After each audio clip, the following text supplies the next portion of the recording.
होने पर तहे दिल से शुक्रिया अदा करना चाहूँगा और धन्यवाद करना चाहूँगा। आज ये जो प्रेस कॉन्फ्रेंस है, इसका जो मुख्य केंद्र बिंदु है वो हाल ही में जो हमारे केंद्रीय मंत्री अनुराग ठाकुर जी हाल ही में तकरीबन 2 दिन पहले चंबा आए थे और उन्होंने एक यहाँ मीटिंग की और उनकी हमने चंबा चौगान मैदान के अंदर स्पीच भी हमने उनकी सुनी, तो उसके बारे में हम अपनी कुछ प्रतिक्रिया जो है वो देना चाहते थे। सबसे पहले तो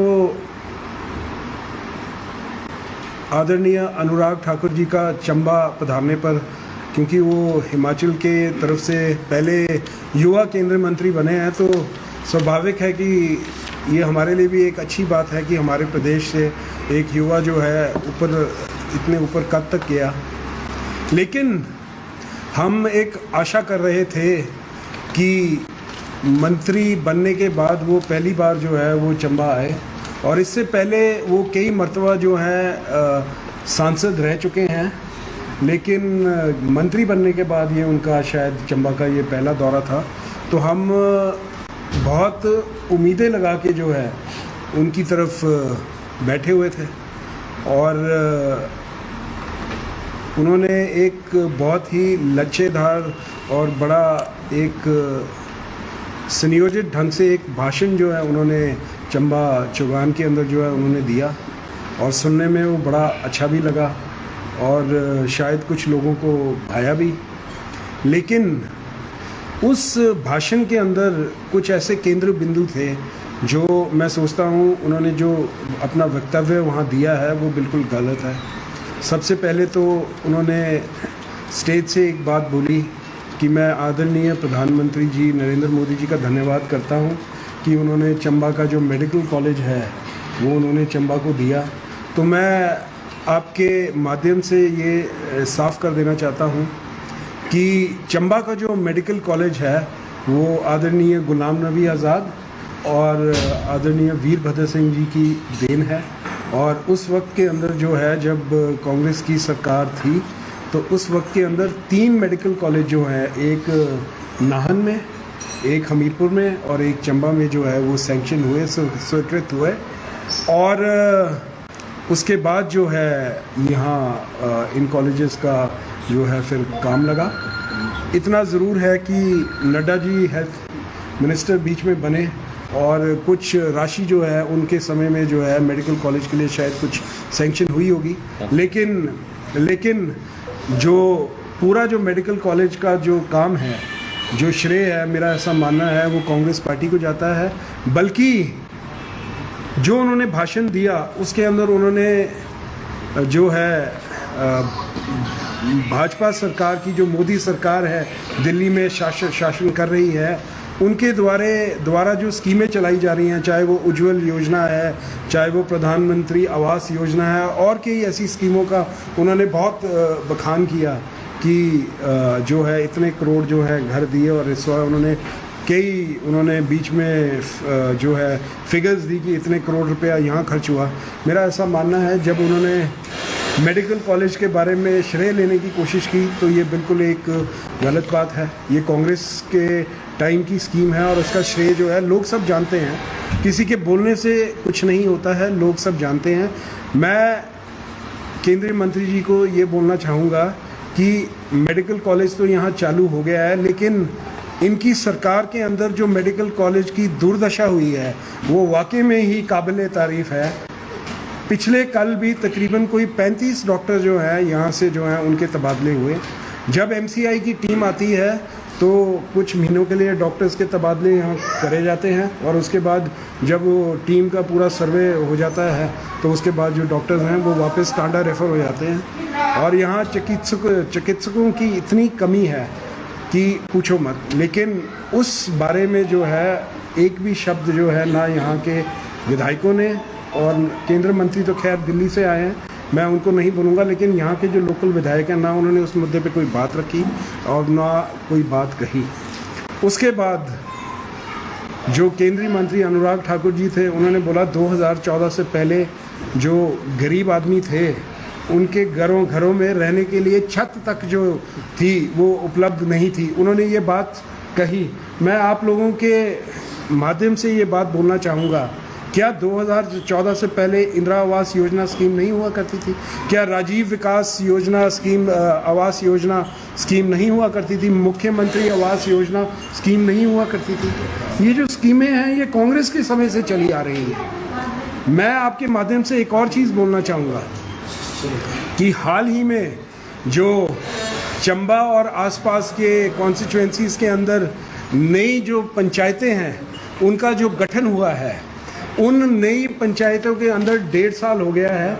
उन पंचायतों के अंदर ना तो कोई भवन का निर्माण हुआ है, ना वहाँ कोई परमानेंट सेक्रेटरी लगा है, ना वहाँ कोई परमानेंट ग्राम सेवक रोजगार सेवक लगा है, ना कोई सिलाई अध्यापिका लगी है। तो किस चीज़ का बखान, किस चीज़ का बखान ये। और मैं एक और चीज़ बोलना चाहूँगा कि ये एक सरकारी मीटिंग थी और इस सरकारी मीटिंग को इस तरीके का रंग दिया गया कि ये भाजपा की एक प्राइवेट मीटिंग जो है वो कर दी गई, जिसके अंदर जो है भाजपा के झंडे ही झंडे जो हैं नीचे से लेके ऊपर तक लगे रहे और सरकारी लोग जो थे वो ये झंडे लगा रहे थे और सरकारी जगहों पे वो जो झंडे हैं वो लगाए गए। और जो ये मीटिंग है ये सरकार की मीटिंग है। इसके अंदर हमने ये पाया कि सिर्फ जो भाजपा के जो वर्कर थे वही भर भर के गाड़ियों के अंदर ढोए गए और उन वर्करों के लाने के लिए, चाहे वो उज्ज्वला गैस योजना थी जिसमें इन्होंने गैस आवंटित की, मुफ्त में चूल्हे दिए, उनके नंबर थे और सरकारी एजेंसीज़ का उपयोग किया गया उन लोगों को एकत्रित करने के लिए और उन्हें बोला गया कि आपको ये जो सामान है ये प्रधानमंत्री नरेंद्र मोदी जी ने दिया है। ये हम पहली बार हम ये चीज़ देख रहे हैं। कांग्रेस 70 साल, ये घड़ी घड़ी बोलते हैं 70 साल कांग्रेस ने जो है हिंदुस्तान के अंदर शासन किया, लेकिन हम लोगों ने ऐसा कभी नहीं देखा कि सरकार की जो एजेंसीज़ हैं वो भीड़ जुटाने के लिए जो है लोगों को जुटाने के लिए लगी हैं। ये चीज़ें हमें अब पहली बार जो है देखने में जो है हमें मिल रही हैं, तो ये बड़ी दुख की बात है। और लाखों रुपए जो है इस प्रोग्राम के लिए जो है यहाँ खर्च किया गया। ये जो प्रोग्राम है दरअसल हिमाचल के अंदर जो है 4-5 महीने के अंदर जो है विधानसभा के चुनाव हैं और ये एक पीआर एक्सरसाइज है। सेंट्रल गवर्नमेंट के द्वारा जो है पीआर बिल्डिंग एक्सरसाइज है वो की जा रही है। और क्योंकि लोग जो हैं हिमाचल के वो भाजपा सरकार से बहुत दुखी हैं और इसलिए जो है भाजपा की नीतियां सेंटर की जो है वो इनके जो केंद्रीय मंत्री हैं, आज अनुराग ठाकुर जी आए हैं। इससे पहले हमें सुनने में आ रहा था कि आदरणीय प्रधानमंत्री जी का भी शायद चंबा का कोई दौरा था, उसके बाद हमने सुना शायद अमित शाह जी का बना। उसके बाद जो है अल्टीमेटली समय का उनको शायद समय नहीं था, तो अनुराग ठाकुर जी जो है वो चंबा आए। चंबा आने पर उन्होंने ये अनाउंसमेंट की कि भाई हम 5 जो है मैं स्टेडियम जो है हर कॉन्स्टिट्यूएंसी के अंदर एक स्टेडियम और 50 जो जिम है वो हम जो है अपनी तरफ से जो है मैं देता हूँ हर कॉन्स्टिट्यूएंसी के लिए 10।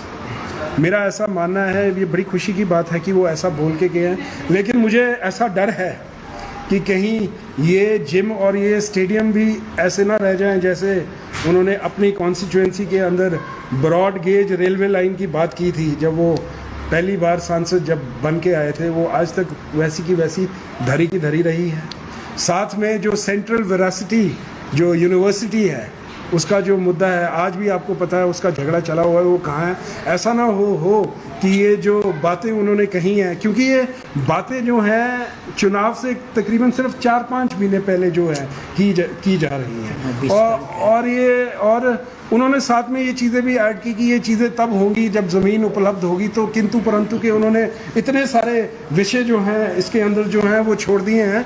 तो मेरा ऐसा मानना है कि ये चुनावी स्टंट से ऊपर मुझे कुछ ज़्यादा दिखता। अगर ये कार्य आज से 3 साल 3.5-4 साल पहले अनाउंस होते तो शायद उनके कार्यकाल में ये इनकी कंस्ट्रक्शन का काम भी शुरू होता और शायद इनकी कंप्लीशन का काम भी जो है शायद होता। लेकिन आपको पता है, मैं आपको बोलना चाहूँगा 2014 में जब राजा वीरभद्र सिंह जी मुख्यमंत्री बने तो पहला उनका जो दौरा था उसके अंदर उन्होंने जो है तकरीबन 25 स्कूलों या 30 या 35, जिसमें मैं बोल रहा हूँ प्राइमरी से लेके हाई स्कूल तक स्कूलों की अनाउंसमेंट की। उसके 6 महीने के अंदर अंदर उन स्कूलों की नोटिफिकेशन हुई और उनके शासनकाल में जो है उन स्कूलों की क्लासेस भी जो है बैठ गई। तो जो अंत में जब सरकार को 2-4-6 महीने जब जाने को रह जाते हैं तो ऐसी जो अनाउंसमेंट्स हैं, अभी स्टेडियम की मैं बात करना चाहूँगा कि इससे पहले किरण रिजिजू जी आए थे चंबा कुछ टाइम पहले, वो भी कुछ अनाउंसमेंट्स करके गए, उसके ऊपर क्या कार्य हुआ। उसके बाद राकेश पठानिया जी आए, उन्होंने भी एक स्टेडियम की बात पुलिस लाइंस में की, वहाँ एक नींव पत्थर भी स्टेडियम का रखा गया। अब सुनने में आ रहा है कि वो प्री फैब्रिकेटेड है, किसी को टेंडर हुआ, वो बोल के तो ये गए थे कि 1-1.5 महीने के अंदर जो है इसका कार्य शुरू हो जाएगा, लेकिन आज तक हमें कुछ दिखने को नज़र नहीं आ रहा है। तो मेरा ऐसा मानना है कि ये जो सरकार है ये जुमलों की सरकार है। अब मात्र जब 4.5 साल ये कुछ नहीं कर सके तो अब आखिरी 5-6 महीने के अंदर अनाउंसमेंट्स करके जो है मुझे लगता है ये लोगों को मुंगेरी लाल के हसीन सपने दिखाने की कोशिश कर रहे हैं कि यहाँ ये होगा, हम ऐसा करेंगे, हम वैसा करेंगे। लेकिन जो मुख्य मुद्दे थे, बेरोज़गारी एक बहुत बड़ा मुद्दा, आज के जो हमारे चुनाव आने वाले हैं 5 महीने के अंदर, बेरोज़गारी एक बहुत बड़ा मुद्दा जो है आने वाले वक्त के अंदर रहने वाला है। उसके ऊपर उन्होंने एक शब्द जो है बेरोज़गारी के बारे में कुछ नहीं बोला। जब ये सेंटर में चुनाव जीत के आए थे, इन्होंने 2 करोड़ रोज़गार देने की बात कही थी, उसके ऊपर इन्होंने बिल्कुल चुप्पी साध रखी है। हमारे हिमाचल प्रदेश के अंदर तकरीबन 14 लाख से अधिक जो बच्चे हैं वो बेरोज़गार हैं आज की डेट के अंदर। बेरोज़गारी के ऊपर सरकार ने एक लफ्ज़ नहीं बोला। साथ ही में मैं आपको बोलना चाहता हूँ, महंगाई जो है वो आसमान छू रही है।